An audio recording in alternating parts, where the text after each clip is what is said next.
శ్రీలంక క్రికెట్లో పెను రాజకీయ ప్రకంపనలు మొదలయ్యాయి. శ్రీలంక క్రికెట్ బోర్డు అధ్యక్షుడు షమ్మీ సిల్వా బుధవారం తన పదవికి తక్షణమే రాజీనామా చేశారు.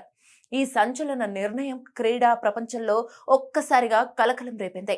కేవలం అధ్యక్షుడే కాకుండా బోర్డులోని కీలక కార్యనిర్వాహక సభ్యులు, ఎగ్జిక్యూటివ్ కమిటీ మొత్తం సామూహికంగా రాజీనామా చేయడం గమనార్హం.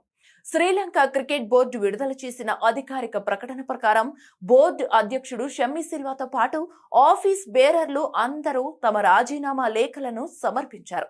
ఈ విషయాన్ని వారు శ్రీలంక అధ్యక్షుడు అనురా కుమార దిస్సానాయకే, క్రీడా శాఖ మంత్రి సునీల్ కుమార్ గమకేకు అధికారికంగా తెలియజేశారు. అయితే ఇంతమంది ఒక్కసారిగా రాజీనామా చేయడానికి గల స్పష్టమైన కారణాలను శ్రీలంక క్రికెట్ బోర్డు బహిరంగంగా వెల్లడించలేదు. శ్రీలంక క్రికెట్ బోర్డు అధ్యక్షుడు షమ్మీ సిల్వా గత కొంతకాలంగా ఆర్థిక అక్రమాల ఆరోపణలను ఎదుర్కొంటున్నారు.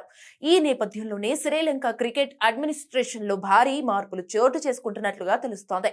షమ్మీ సిల్వా 2019 ఫిబ్రవరిలో మొదటిసారి అధ్యక్షుడిగా బాధ్యతలు చేపట్టారు. అప్పట్లో అవినీతి ఆరోపణలు ఎదుర్కొన్న తిలంగా సుమతిపాల స్థానంలో ఆయన ఎన్నికయ్యారు.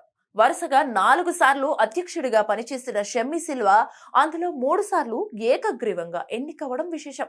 ప్రస్తుతం శ్రీలంక ప్రభుత్వం క్రికెట్ బోర్డులో ప్రక్షాళన చేపట్టే యోచనలో ఉన్నట్లు సమాచారం. బోర్డులోని ఉన్నత స్థాయి అధికారులంతా వైదొలగడంతో తదుపరి బాధ్యతలను ఎవరు చేపడతారనేది ఆసక్తికరంగా మారింది. ఐసీసీ నిబంధనల ప్రకారం బోర్డు నిర్వహణలో ప్రభుత్వ జోక్యం ఉండకూడదు. కానీ తాజా పరిణామాలు శ్రీలంక క్రికెట్ భవిష్యత్తుపై నీలి నీడలు కమ్ముకునేలా చేశాయి.